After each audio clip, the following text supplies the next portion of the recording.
This is our seventh lecture. I am Sundar Khan, your lecturer for the course of short story. Okay, now in this lecture we will discuss the short story Nightingale and the Rose by Oscar Wilde. मैंने आपको already Oscar Wilde से related life, उसकी achievements, उसके work और उसका जो writing style है उसके बारे में इन्फॉर्मेशन दी है. अब हम ऑस्कर वाइल्ड की स्टोरी को डिस्कस करेंगे जिसका नाम है नाइटिंगेल एंड द रोज़. ठीक है, आपका सबसे पहला काम, जिस तरह मैंने आपको लास्ट लेक्चर में भी कहा था कि आप लोगों ने नाइटिंगेल एंड द रोज़ का टेक्स्ट पढ़ना है. ठीक, इसका टेक्स्ट अब आप, मुझे उम्मीद है कि आप लोग रीड कर चुके होंगे, तो आपको इस काफ़ी ज़्यादा नॉलेज ऑलरेडी आपके पास है. अगर हम पहले डिस्कस करें कि नाइटिंगेल एंड द रोज़ जो है ये एक फेरी टेल की टाइप की स्टोरी है, क्योंकि एक स्टोरी है तो हम कह सकते हैं, क्योंकि ये इस तरह की स्टोरी है कि हम इसे फेरी टेल कह सकते हैं. फेरी टेल क्या होता है? फेरी टेल होता है चिल्ड्रन स्टोरी अबाउट मैजिकल और imaginary beings and lands. A fairy story means कि किसी फेरी से रिलेटेड वो स्टोरी हो सकती है. चिल्ड्रन की स्टोरीज जिसके अंदर मैजिक और इमेजिनरी बीइंग्स और इमेजिनरी लैंड्स होते हैं, तो उस टाइप की स्टोरी जो कि आप कह सकते हैं जो इमेजिनेशन के ऊपर बेस करती है. और अक्सर ही जो ये फेरी टेल्स होती हैं गर्ल्स के लिए स्पेसिफाई ज़्यादा होती हैं, बॉयज़ भी रीड करते हैं, लेकिन जो ज़्यादा गर्ल्स होती हैं उनका इस फेरी टेल में ज़्यादा आप कह सकते हैं इंटरेस्ट होता है. अगर नेक्स्ट चीज़ हम देखें कि इसके अंदर इंपॉर्टेंट स्टोरी के अंदर क्या है, तो ऑस्कर वाइल्ड जो एक स्लोगन था फ्रेंच का, आर्ट फॉर आर्ट्स सेक, तो ऑस्कर वाइल्ड इसी को प्रमोट करता है क्योंकि वो उसका बिलीवर है. तो इस स्टोरी भी वही सजेस्ट करती है, art for art's sake means के just for the sake of art, not for moral और पॉलिटिकल. आप कह सकते हैं जो मॉरल्स देते थे, जो मॉरली और पॉलिटिकली सोसाइटी को कहते हैं ना कि हम मॉरली और पॉलिटिकली सोसाइटी को चेंज करना चाहते हैं, या उसके अंदर हम लोग तब्दीली लाना चाहते हैं, या उसको हम लोग जो है बेटरमेंट की तरफ लेके जाना चाहते हैं. तो ऑस्कर वाइल्ड जो था वो कहता था art is just for the sake of art, और ये इसी का बिलीवर था. और वो अपनी स्टोरी के ज़रिए, नाइटिंगेल एंड द रोज़ के ज़रिए यही चीज़ जो है वो प्रमोट कर रहा है, या हम यही चीज़ देख सकते हैं. The title of the story indicates that the narrative में बी अ फेबल. अब हमें एक नई चीज़ हमने यहाँ पे इंट्रोड्यूस करवाई है कि टाइटल जो है नाइटिंगेल एंड द रोज़, ये इंडिकेट कर रहा है कि जो एक नरेटिव है, जो स्टोरी है, वो फेबल भी हो सकती है. अगर हम देखें यहाँ पर फेबल क्या होता है, अब हम फेबल के ऊपर फर्दर डिस्कस करेंगे. फेबल क्या होता है? Fable are stories which have a moral and feature animals. ठीक है, इसके अंदर जो है वो एनिमल्स को आप कह सकते हैं कि सिंबल्स दिखाए जाते हैं, एनिमल्स को यूज़ किया जाता है, पर्सोनिफाई किया जाता है, उनको ह्यूमन की क्वालिटीज़ दी जाती हैं. तो फेबल इस तरह की स्टोरी होती है जिसके अंदर मॉरल और फीचर एनिमल्स होते हैं, या एनिमल्स को फीचर किया जाता है. और a fairy tale but also that there may be a hidden symbolism behind it. या फिर एक ऐसी फेरी टेल, फेबल को कहा जाता है, वो एक ऐसी फेरी टेल है जिसके अंदर हिडन सिंबल्स होते हैं, जिसके अंदर हिडन आपको मैसेजेस दिए जाते हैं. ठीक है, सिंबलाइज किया जाता है चीज़ों को.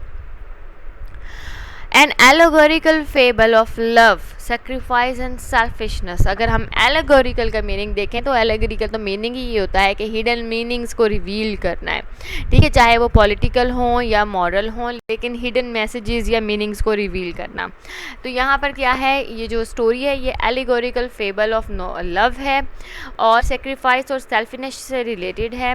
As with all of the world's short stories it embodies strong moral values. इसके अंदर स्ट्रॉन्ग मॉरल वैल्यूज़ उसने हमें दिखाई हैं. And is told with an effervescence akin to that of a 1001 nights. जो एक स्टोरी थी, एक के 1001 नाइट्स जोन थी, या 1001 टेल्स जोन सी एक स्टोरी है, ये उसी स्टाइल में, उसी एफर्वेसेंस के उसी स्टाइल में हमें ये स्टोरी जो है वो नरेट करके हमें बताई गई है कि इस तरह से होता है. जिस तरह से वो 1001 नाइट्स जो थी वो एक स्टोरी थी, जिस तरह से वो बयान की जाती है, उसके बारे में बताया जाता है, उसी तरह से नाइटिंगेल एंड द रोज़ भी उसी स्टाइल में, उसी एफर्वेसेंस से जो है वो लोगों को बताई जा रही है या सुनाई जा रही है. ये वही स्टाइल चूज़ किया गया है. अब स्टोरी के बारे में अगर हम डिस्कस करें कि मेन कैरेक्टर क्या है, तो जिस तरह के नाम से भी मेंशन है नाइटिंगेल एंड द रोज़, तो इसका जो मेन कैरेक्टर है वो है नाइटिंगेल. स्टोरी जैसे ही प्रोग्रेस की है, आप लोगों ने रीड किया होगा तो आपको पता होगा कि मेन कैरेक्टर जो है स्टोरी का वो है नाइटिंगेल. ओके, नाउ अब हम जो है वो समरी जो है वो हम समरी देखेंगे स्टोरी की, शॉर्ट स्टोरी। उस स्टोरी की हम लोग समरी देखेंगे। समरी में क्या है तो देखेंगे, student of philosophy falls in love with a girl. एक फिलोसफी का स्टूडेंट होता है जो कि एक गर्ल्स के साथ फॉल इन लव हो जाता है, उसको एक लड़की से लव हो जाता है। देन क्या होता है, वो लड़की जो है वो डिमांड करती है red roses in order to dance with her. यानी कि वो लड़की डिमांड कर रही है रेड रोज़, अगर वो उसके साथ फिलोसफी का स्टूडेंट जो है वो उसके साथ डांस करना चाहता है तो उसकी एक आप कह सकते हैं कि एक कंडीशन है, और वो कंडीशन क्या है, रेड रोजेस। ठीक है। स्टूडेंट क्या है, student is bereft of red roses means के in his garden, that's why he starts crying. तो क्या होता है यहाँ पे, होता ये है कि स्टूडेंट के गार्डन के अंदर रेड रोजेस नहीं हैं। रेड रोजेस, bereft का मतलब होता है लैक करना, डिप्राइव करना, एक चीज़ का ना होना। ठीक है ना। The student is bereft of red roses in his garden. उसके गार्डन के अंदर, जो फिलोसफी का एक स्टूडेंट है उसके गार्डन के अंदर रेड रोजेस नहीं हैं, तो इस वजह से वो परेशान होता है और वो रोना स्टार्ट कर देता है। His lamenting is heard by a nightingale in her nest। तो नाइटिंगेल जो होती है वो अपने घोंसले में होती है, और जब स्टूडेंट रो रहा होता है और जिस तरह से एक दुखी इंसान बोल रहा होता है साथ साथ, तो वो जब लिमेंट कर रहा होता है स्टूडेंट, तो वो सुनती है अपने घोंसले के अंदर से। फिर वो कहती है here at last is a true lover, means कि वो उसकी बातें सुनती है, उसका रोना देखती है, तो वो कहती है nightingale here at last is a true lover. एक चीज़ अपने माइंड में रखें, आपने इन शॉर्ट स्टोरीज़ को रीड करने के लिए मैं आपको टेक्स्ट इसीलिए कह रही हूँ कि आपने जब इन शॉर्ट स्टोरीज़ की असाइनमेंट्स बनानी है तो उन असाइनमेंट के अंदर आप लोगों ने ओरिजिनल जो टेक्स्ट होगा स्टोरी का वो ऐड करना है। जहाँ जहाँ आपको वो लगेगा कि जी ये पॉइंट जो है, जिस तरह के मैंने कहा कि वो कहती है she said here at last is a true lover. अब ये जो है ये टेक्स्ट की लाइन है, ठीक है। अब ये लाइन जो है वो मेरे इस सेंटेंस को कम्प्लीमेंट कर रही है, इस सेंटेंस को सेकंड कर रही है कि जी बिल्कुल मैंने कहा है अगर कि नाइटिंगेल जो है वो कहती है कि हेयर जो here at last is a true lover, तो वो मैंने यहाँ पर लिखा है। तो इसी तरह जो भी बात आप करेंगे अपनी स्टोरी के अंदर, जो भी असाइनमेंट्स आप बनाएंगे और उसके अंदर जो भी पॉइंट्स आप लिखेंगे, तो उस पॉइंट को आपने प्रूव करना है with the help of a text. ठीक है बेटा, अब आप लोग उस स्टेज पे आ गए हैं जहाँ पर आप लोग जब तक टेक्स्ट के साथ अपनी बात को प्रूव नहीं करेंगे आपको मार्क्स नहीं मिलेंगे। ठीक है, तो रीड करते हुए आप लोग तमाम इंपॉर्टेंट डायलॉग्स जो है उनको अंडरलाइन करेंगे, ताकि जब आप असाइनमेंट बनाएं तो आपको आइडिया हो कि आपने ये चीज़ अंडरलाइन की थी और आपने इसे अपने असाइनमेंट में पुट करना है। ओके, नाइटिंगेल कहती है here at last is a true lover. The nightingale looks for a red rose diligently but she could not. फिर नाइटिंगेल क्या करती है, जब वो ये बात करती है तो उसे एहसास होता है कि ये वाकई ये एक ट्रू लवर है, और वो उसकी हेल्प करने के लिए खुद एक रेड रोज़ को तलाश करती है, लेकिन वो तलाश नहीं कर पाती। मीन्स के उसे भी रेड रोज़ जो है वो नहीं मिलता। अ रोज ट्री टेल्स हर, फिर वो एक रोज ट्री के पास जाती है और उससे पूछती है you must build it out of music by a moonlight and stain it with your own heart's blood by pressing your heart against a thorn. अब क्या है, वो पहले एक रेड ट्री के पास जाती है, रोज ट्री के पास जाती है उसे पूछने के लिए, तो वो कहती है कि मेरे पास नहीं है, तो मेरे भाई के पास जाओ, शायद उसके पास वो उसे एड्रेस देती है, क्योंकि आपने स्टोरी पढ़ी है तो आपको इसका आइडिया होगा। वो उसके पास जाती है दूसरे वाले भाई के पास, तो वो भी कहता है कि मेरे पास नहीं है, तो मगर अपने एक और उसे एड्रेस देता है कि उसके पास जाओ तो शायद उसके पास हो। और जब वो थर्ड ट्री के पास जाती है तो थर्ड ट्री उससे बताता है कि you must build it out of music, means के मूनलाइट के म्यूज़िक से तुम उसे बिल्ड करोगी, और उसे अपने हार्ट के ब्लड से तुम जो है वो जब उसको ब्लड दोगी, तो इसी तरह से मीन्स के जो प्रोसेस बताया गया है, तो वो जो है आपका जो है वो रोज़ जो है वो रेड हो जाएगा। The bird does so and grows a beautiful red rose by sacrificing her life. तो क्या होता है, जो नाइटिंगेल है, जो बर्ड है, वो क्या करती है, वो हर चीज़ की परवाह किए बिना स्टूडेंट को रेड रोज़ देती है। और रेड रोज़ वो कैसे देती है, सेक्रीफाइस करती है वो अपनी लाइफ को। जैसे जैसे उसे ट्री ने बताया था कि तुमने किस तरह से अपना जो हार्ट है वो थॉर्न के पास रखकर उसको प्रेस करना है, और तुम्हारे ब्लड से जो है वो रोज़ जो है वो रेड हो जाएगा। बिल्कुल वैसे ही सिंगिंग करते हुए नाइटिंगेल वो तमाम काम करती है और रेड रोज़ जो है वो उसको देती है स्टूडेंट को। स्टूडेंट क्या करता है, वो रेड रोज़ को प्लग करता है और उसको उस लड़की के पास जिसके साथ वो उसको लव होता है उसके पास जाता है, लेकिन वो लड़की जो है वो रिफ्यूज़ कर देती है और कहती है कि that she is gifting real jewels by a rich man, कि उसको एक और आदमी ने, एक और लड़के ने जो है वो उसे असली वाली जो है वो ज्वेलरी दी है, उसे महंगी चीज़ें दी हैं, तो वो एक रेड रोज़ जो है लेने से रिफ्यूज़ कर देती है। और कहती क्या है रिफ्यूज़ करते हुए, कहती वो ये है कि everybody knows that jewels are more cost more than flowers. Means के जो ज्वेलरी होती है वो ज़्यादा महंगी होती है एज़ कम्पेयर टू फ्लावर्स, और तमाम लोगों को ये बात पता है। मीन्स के वो उसे रिजेक्ट करती है, उसका फ्लावर रिफ्यूज़ करती है और उसे ये बात कहती है। फिर क्या होता है, जो फ़िलासफ़ी का स्टूडेंट था वो बहुत ज़्यादा, आप सोच सकते हैं कि वो क्या करता है, वो रेड रोज़ को फेंक देता है स्ट्रीट के ऊपर, और जहाँ पर वो रेड रोज़ जो है वो इन द गटर, मीन्स के फैल इनटू द गटर, वो गटर में गिर जाता है और एक कार्ट व्हील जो होता है वो उसके ऊपर से गुजर जाता है, जिसे आप कहते हैं ना जो गाड़ियाँ होती हैं, जो गधा गाड़ी घोड़ा गाड़ी होती है, ये वाली जो चीज़ें होती हैं ये उसके ऊपर से गुजर जाती हैं। मीन्स के एक नाइटिंगेल ने अपनी लाइफ को सेक्रीफाइस किया एक रेड रोज़ बनाने के लिए, और वो रेड रोज़ कहाँ जाता है एंड में, that red goes into the gutter and then a cart wheel went over it. उसके बाद वो ये फेंकने के बाद रेड रोज़ को कहता क्या है, कहता है what a silly thing love is, it's is not half as useful as logic. Means के फिलोसफी का स्टूडेंट था, एंड में वो जाता लॉजिक पे ही है कि लव जो है वो सिली थिंग है और ये इतनी भी यूज़फुल नहीं है जितना कि एक लॉजिक जो है, एक लॉजिकल बात जो है जितनी यूज़फुल होती है। अब हम डिस्कस करेंगे कैरेक्टर्स को, कौन कौन से कैरेक्टर्स हैं नाइटिंगेल एंड द रोज़। तो मोस्ट इंपॉर्टेंट कैरेक्टर जो है वो नाइटिंगेल ही है, नाइटिंगेल एंड द रोज़। तो और नाइटिंगेल किस तरह से फंक्शन करती है एज अ हीरोइन और द प्रोटैगनिस्ट। मीन्स के जो मेन कैरेक्टर है स्टोरी का वो नाइटिंगेल है, वो एज अ हीरोइन भी एक्ट कर रही है और एज अ प्रोटैगनिस्ट भी, मेन कैरेक्टर भी एक्ट कर रही है, एज अ हीरो भी एक्ट कर रही है, ठीक है। लेकिन ये है फीमेल, नाइटिंगेल जो बर्ड है वो फीमेल है, but she is personified by the author who gives her speech, thoughts and feelings like those of a human being. मैंने आपको ऑलरेडी बताया था इस स्टोरी के अंदर क्या होता है, और राइटर ने इसके अंदर पर्सोनिफाइड किए हुए हैं एनिमल्स, और आप कह सकते हैं कि बर्ड्स डिफरेंट थिंग्स के साथ। तो पर्सोनीफाई किया गया है हर चीज़ को जो नाइटिंगेल बर्ड है उसकी, मीन्स के उसकी फीलिंग्स, उसके थॉट्स और उसके मतलब बोलने, स्पीच का स्टाइल जो है वो तमाम ह्यूमन बींग्स से की तरह का दिखाया गया है, ठीक। नंबर सेकंड ये है कि except the nightingale that the nightingale character, nightingale is a female bird, भी मैं आपको ऑलरेडी बता चुकी हूँ कि नाइटिंगेल को फीमेल बर्ड दिखाया गया है। The outer characterisation of the protagonist also confirms us that her voice was like water bubbling from a silver jar and that she has a nest in the home oak tree। अच्छा, ये तमाम चीज़ें जो हैं ये हमारी इस बात को सेकेंड कर रही हैं कि जो नाइटिंगेल है उसे फीमेल बर्ड दिखाया गया है, ठीक है।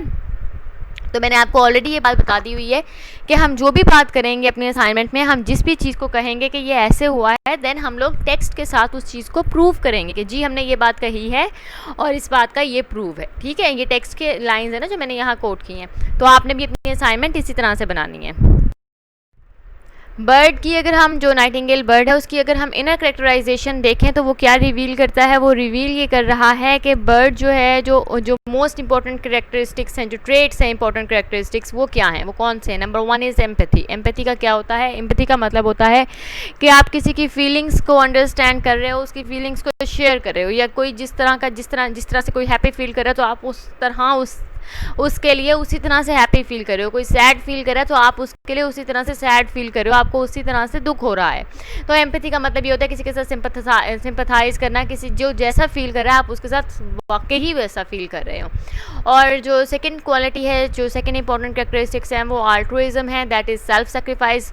अभी हम ये आगे भी डिस्कस करेंगे कि सेल्फ सेक्रीफाइस किस तरह से है और एम्पैथी किस तरह से है।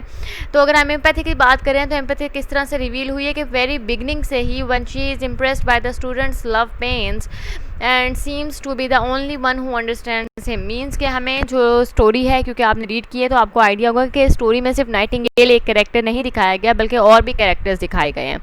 तो लेकिन एक नाइटिंगेल ही वो कैरेक्टर है कि जब वो स्टूडेंट को रोते हुए देखती है अपने लव के लिए तो वो उसको फील करती है, ठीक है ना। जैसा स्टूडेंट फील कर रहा होता है उस टाइम पे अपने लव के लिए, वैसा ही नाइटिंगेल उसके लिए फील करती है और उसके लिए इसीलिए वो सेक्रीफाइस करती है, ठीक। लेकिन बात यही आती है यहाँ पे कि एम्पैथी किस तरह से शो हो रही है। एम्पैथी इस तरह से शो हो रही है कि नाइटिंगेल ही सिर्फ फील करती है, और भी तो कैरेक्टर्स हैं उनमें से कोई नहीं फील करता, ना कोई अंडरस्टैंड करने की कोशिश करता है कि स्टूडेंट की पेन्स क्या हैं। ठीक है ना। अच्छा, also the bird has a high idealistic opinion of love. अब इसकी जो दूसरी बात ये है वो ये है कि जो हमें नाइटिंगेल बर्ड दिखाया गया है उसकी आइडियलिस्टिक ओपिनियन ऑफ लव दिखाई गई है कि अगर स्टूडेंट ने कहा कि वो रो रहा है और पेन फील कर रहा है कि उसके पास एक रेड रोज़ अवेलेबल नहीं है, तो वो जो है वो उस चीज़ को जो वो लव नाइटिंगेल जिस लव को वो लेती है वो इस तरह से उसको बहुत सीरियसली लेती है उस चीज़ को, ठीक।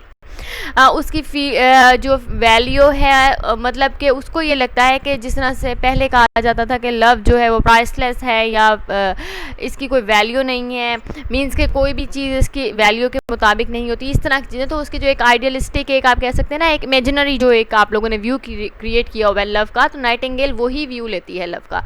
Considering this feeling of value और समथिंग प्राइसलेस, मीन्स कि लव जो है वो समथिंग प्राइसलेस है और जो इसकी फीलिंग है लव की जो फीलिंग्स हैं ये बहुत वैल्यूएबल हैं, ठीक। नेक्स्ट ये है कि because the student suffering has such a strong effect on the Nightingale, क्योंकि जो एम्पैथी फील करती है नाइटिंगेल उस स्टूडेंट के साथ और उसकी जो स्टूडेंट की जो सफरिंग है वो बहुत ही ज़्यादा स्ट्रॉन्ग इफेक्ट लेती हैं नाइटिंगेल के लिए। नाइटिंगेल बहुत ज़्यादा फील करती है स्टूडेंट की सफरिंग्स को, बहुत ज़्यादा फील करती है स्टूडेंट की पेन को। तो क्या करती है वो प्रूव करने के लिए she proves to be altruistic, means के सेल्फ सेक्रीफाइस कर देती है वो उसको, वो डिसाइड करती है set off and help him by looking for a red rose in the garden. अच्छा, अब वो सिर्फ और सिर्फ एक चीज़ होती है कि आप किसी की चीज़ को मीन्स कि आप किसी की फीलिंग्स को फील कर रहे हैं कि कोई दुखी है तो आप उसके साथ दुखी हो, कोई खुश है तो आप उसके साथ खुश हो, लेकिन एक चीज़ ये होती है कि आप लोग इसके साथ साथ उसको मतलब हेल्प करने की भी कोशिश कर रहे हो, उस चीज़ को रिजॉल्व करने की कोशिश कर रहे हो। तो वो ही चीज़ नाइटिंगेल करती है कि अल्ट्रुइस्टिक है नाइटिंगेल, और वो किस तरह से प्रूव करती है, जैसे ही वो उसकी सफरिंग्स के बारे में पेन के बारे में सुनती है और वो उसको फील करती है तो वो उसको सॉल्व करने की कोशिश करती है, रिजॉल्व करने की कोशिश करती है। वो रेड रोज़ को ढूंढती है गार्डन में और बाकी जगहों पर जाती है जहाँ जहाँ उसे उम्मीद होती है कि वो रेड रोज़ ढूंढ सकेगी। अच्छा, अब नेक्स्ट कैरेक्टर्स जो मैंने आपको कहा था कि सिर्फ नाइटिंगेल एक कैरेक्टर तो नहीं है, और भी ज़्यादा कैरेक्टर्स हैं इस शॉर्ट स्टोरी के अंदर। तो जो और कैरेक्टर्स हैं वो कौन कौन से हैं, लिजर्ड है, बटरफ्लाई है, डेजी है और ट्रीज़ हैं, ठीक। तो natural elements of several natural elements add to the story of fairy tale features as they are personified and acts as human. वही बात आ गई, फेरी टेल स्टोरी के फीचर्स यही हैं कि आपको जो इमेजिनरी लैंड्स और इमेजिनरी क्रिएचर्स दिखाए जाते हैं। तो यहाँ पर क्या है, ये जितने भी कैरेक्टर्स दिखे हैं ये तमाम के तमाम कैरेक्टर्स पर्सोनिफाई किए गए हैं to act as a human, ठीक है। इनको ह्यूमन की क्वालिटीज़ दी गई हैं, इनको ह्यूमन की तरह बोलना है, इनको ह्यूमन की तरह सोचना जो है वो दिखाया गया है कि ह्यूमंस की तरह बात करें और ह्यूमंस की तरह ही सोच रहे हैं। अगर हम लिजर्ड और डेजी और बटरफ्लाई की बात करें तो ये फिल कर रहे हैं the role of cynics and the realist in the human society. अच्छा, इसके अंदर जो लिजर्ड है स्पेशली वो जो है वो साइनिक का जो सिनिक होते हैं उनका रोल जो है वो प्ले करती है। किस तरह से, इस तरह से कि जब स्टूडेंट जो है वो रो रहा होता है ओवर अ रेड रोज़ तो इम्प्लिसिटली ओवर लव, मीन्स के रेड रोज़ के लिए वो रो रहा होता है, लेकिन अगर देखा जाए तो इम्प्लाई तो यही करें ना लव के लिए रो रहा है कि अगर वो रेड रोज़ उसे देगा तो he would be able to dance with the girl. तो वो यही बात है कि वो लव के लिए रो रहा होता है। तो ये जब आपस में बात कर रहे होते हैं कैरेक्टर्स तो वो नाइटिंगेल बताती है he is weeping for a red rose. तो जो लिजर्ड का जो कैरेक्टर है वो दिखाया, वो कहता है कि वो मतलब सिनिकली वो लाफ करता है, और सिनिक का अगर मैं आपको मीनिंग बताऊं तो सिनिक का मतलब होता है थोड़ा सा सेल्फिश होना और कुछ बिटर, जो एक इंसान होता है जो हमेशा हर चीज़ में बिटर कमेंट्स देता है, मीन्स के माहौल ख़राब करने की कोशिश करता है, हर सेल्फिश होता है, अपने बारे में ही सोचता है या हर वक्त नेगेटिव चीज़ के बारे में सोचता है, नेगेटिव सोच होती है उसकी, ऐसे को हम सनिक कहते हैं, ठीक है। तो वो जब उसे पता चलता है he is weeping for a red rose student तो वो जो है वो हंसता है, ठीक है ना, मीन्स के उस चीज़ का वो एक किस्म से मजाक उड़ाता है, सटराइज करता है उसके ऊपर, इस तरह से वो जो है वो करता है। और अगर इसके अलावा हम लोग देखें तो इसमें जो बटरफ्लाई और डेजी है ये रियलिस्ट जो ह्यूमंस होते हैं, रियलिस्टिक जो होते हैं, जो हमेशा ऐसा हो ही नहीं सकता या ये पॉसिबल नहीं है, तो इस तरह की रियलिस्टिक जो लोग होते हैं ये डेजी और बटरफ्लाई उनका रोल जो है वो प्ले कर रहे हैं। अच्छा, लास्ट टेस्ट में होम ऑक ट्री ये क्या है, fills the role of the nightingale's home. ये जो ट्री है होम ऑक ट्री, ये जो है ये नाइटिंगेल के होम का रोल प्ले कर रही है, उसके फ्रेंड का रोल प्ले कर रहा है। As he is sorry to hear that she will self sacrifice for creating a rose and ask her to sing to him one last time. और ये जो है ये उसके होम का रोल जो प्ले कर रहा है, और ये उसके लिए आप कह सकते हैं सैड भी फील कर रहा है कि उसको पता है कि लास्ट टाइम ये जो नाइटिंगेल है वो अपने आप को सेल्फ सेक्रीफाइस करने लगी है just for the sake of a rose. तो वो जो है वो उसके लिए सैड भी फील करता है, सॉरी भी फील करता है, और उससे रिक्वेस्ट भी करता है कि वो लास्ट टाइम नाइटिंगेल जो है उसे सॉन्ग जो है वो सुनाए। अच्छा, अब जो इम्पोर्टेंट कैरेक्टर है वो जो माइनर कैरेक्टर्स थे, लिजर्ट और होम ऑक ट्री और बटरफ्लाई और डेजी, जो मेजर कैरेक्टर्स हैं वो स्टूडेंट है और नाइटिंगेल है, और सबसे ज़्यादा जो प्रोटैगनिस्ट है दैट इज़ नाइटिंगेल। ठीक है, स्टूडेंट की अगर हम बात करें कि स्टूडेंट कौन है, तो स्टूडेंट भी एक इंपॉर्टेंट कैरेक्टर है इस स्टोरी में, because it is his love lamentations that push the nightingale to help him. Because क्योंकि वो उसी की लव लेमेंटेशंस हैं, उसी की सफरिंग्स हैं, उसी की क्राइंग है, जिसकी वजह से या कि फिर जो फोर्स कर रही है या जो मोटिवेट कर रही है नाइटिंगेल को कि वो जो है अपने आप को सेल्फ सेक्रीफाइस कर दे या उसको जिस चीज़ की ज़रूरत है वो चीज़ प्रोवाइड करे। Apart from the fact that he is a philosophy student. अच्छा, ये चीज़ बहुत दिखाई गई है कि वो फिलोसफी का स्टूडेंट होता है, जो स्टूडेंट है वो फिलोसफी का स्टूडेंट है। Outer characterisation also conveys that his physical traits from the nightingale perspective. अच्छा, यहाँ पे हमें आउटर जो एक अपेयरेंस है स्टूडेंट की वो भी दिखाई गई है। ये उसकी आउटर अपेयरेंस के जो टेक्स्ट है वो बताया हुआ है यहाँ पे कि वो एक तो ये बताया गया ना कि वो फिलोसफी का स्टूडेंट है। नेक्स्ट कि वो दिखता कैसा है, हिज हेयर इज़ डार्क और his lips are red as the rose of his desire but passion has made his face like pale ivory। Means के उसका रोज़ और जो फेस है वो काफ़ी आप कह सकते हैं कि यंग और यूथफुल है और कलरफुल था, लेकिन बिकॉज ऑफ हिज सफरिंग्स और लेमेंटेशंस जो हैं उसका पेल जो फेस जो होता है वो पेल हो जाता है। पेल का मतलब थोड़ा येलोइश कलरलेस सा हो जाता है। आइवरी एंड सोरो has set her seal upon his bro. Means के ये तमाम के तमाम जो है उसकी आउटर अपेयरेंस दिखाई गई है कि वो कैसा था पहले और बाद में लव लेमेंटेशंस या सफरिंग्स की वजह से या पेन्स की वजह से उस पर क्या इम्पैक्ट पड़ता है।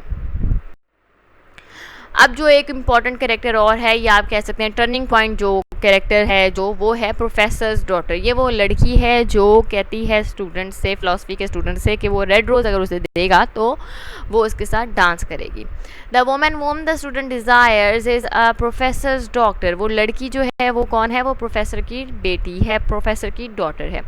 Whose defining trait is materialism. और इसका जो डिफाइनिंग ट्रेट है या करेक्टरिस्टिक्स हैं वो क्या हैं, वो है मटेरियलिज्म। मीन्स के वो मटेरियल थिंग्स को जो है वो ज़्यादा पसंद कर रही है या उसको एक्सेप्ट कर रही है एज़ कम्पेयर टू फीलिंग्स और as compare to other things. ठीक है, मटेरियल या मनी इस तरह की चीज़ें जो हैं वो उसको अट्रैक्ट करती हैं। From the beginning, when we find out that she asked a red rose from the student to be his partner at the ball, the girl's gesture strikes as conditional। अब यही चीज़ है कि स्टार्टिंग से ही जो चीज़ हमें दिखाई गई है वो ये है कि स्टार्टिंग में ही जब बॉय जो है जो फिलॉसफी का स्टूडेंट है वो उससे डिमांड करता है या रिक्वेस्ट करता है डांस की, तो वो जो है गर्ल उसको कंडीशन देती है। ठीक है ना, कंडीशन देती है रेड रोज़। तो अब बात वही है, अगर हम आइडियलिस्टिक व्यू देखें लव का तो वो कंडीशन नहीं होगी। ठीक है, नो कंडीशन।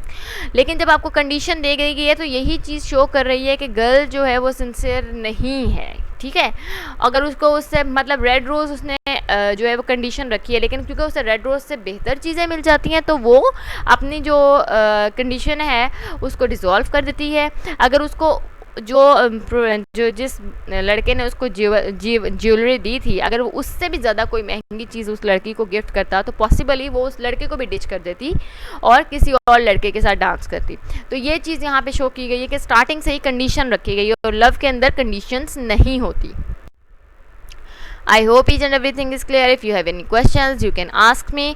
आपने अगर टेक्स्ट नहीं रीड किया हुआ तो काइंडली इस शॉर्ट स्टोरी का टेक्स्ट रीड करें और अपनी असाइनमेंट्स में जो है आप ये टेक्स्ट जो हैं वो ऐड करेंगे। Thank you.